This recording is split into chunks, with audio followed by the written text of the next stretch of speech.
Kalau kita menggunakannya dalam batasan dan had alamnya, ya sempurna, itu okey. Seperti mata kita.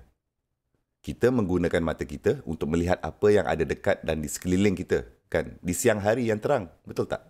Sangat hebat.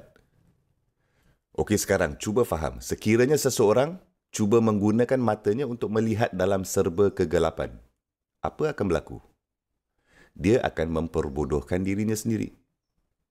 Sekiranya seseorang cuba menggunakan matanya untuk melihat sejauh 5 batu, itu tidak akan berlaku, kan?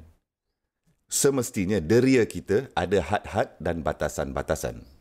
Mudah difahami, kan? Jadi, akal juga mempunyai peranannya.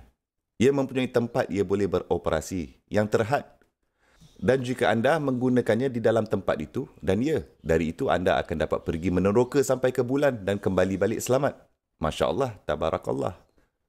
Tapi jika anda cuba mengekstrapolasi akal di luar tempatnya dan anda mula mencabar Al-Quran dan berkata, ini tak masuk akal. Ayah ini, astagfirullah, tak masuk akal. Hukum ini bukan untuk zaman moden. Hukum orang zaman-zaman dulu. Tidak ada adab. Ma'adallah. Okey, sekarang ini anda telah mengambil akal dan membawanya lebih jauh dari apa yang ia mampu buat. Anda sudah jadi seperti orang yang cuba melihat di bilik yang gelap gelita. Ia tidak akan berlaku. Ketahuilah bahawa untuk orang yang bukan Islam, tujuan akal adalah ia harus dibimbing kepada Islam. Dan untuk umat Islam pula, tujuan akal adalah untuk memahami Islam. Ayat yang ketiga di suratul Baqarah, Allazina yu'minuna bil ghaib. Kan, kamu sememangnya mempercayai apa yang tidak kelihatan. Beriman pada yang ghaib. Al-Quran memberitahukan anda banyak perkara yang berada di luar bidang akal. Al-Quran tidak akan pernah dapat bertentangan dengan akal. Tetapi Al-Quran mungkin akan mengejutkan akal dengan ilmu yang terdapat di dalamnya. Al-Quran akan membawa ilmu yang akal tidak pernah akan dapat dengan sendirinya. Sebagai contoh, malaikat, syurga dan neraka. Secara ilmiah, dapatkah kita membuktikan bahawa malaikat wujud? Tidak, subhanallah. Okey, tak payah kita cerita pasal malaikat dulu. Cuba tengok jasad kita ni, badan kita ni. Bolehkah kita membuktikan bahawa badan kita sendiri mempunyai roh di dalamnya? Roh. Jiwa, bolehkah sains membuktikan bahawa kita mempunyai roh? Wallahi, anda boleh mencipta sebarang alat saintifik pun, apa saja pun, dan ia tidak akan dapat mengesan sama ada anda mempunyai roh atau tidak. Subhanallah.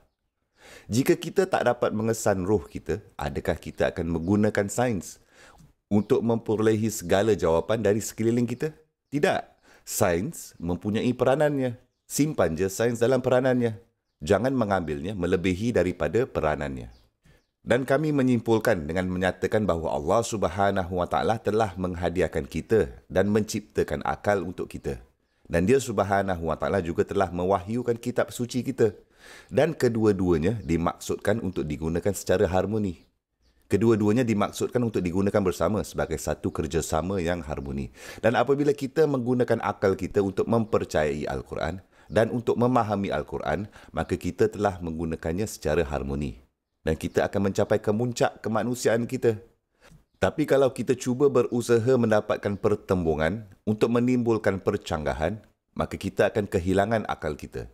Dan kita juga akan kalah juga dalam kepercayaan kita dalam Al-Quran. Ma'adzallah, subhanallah.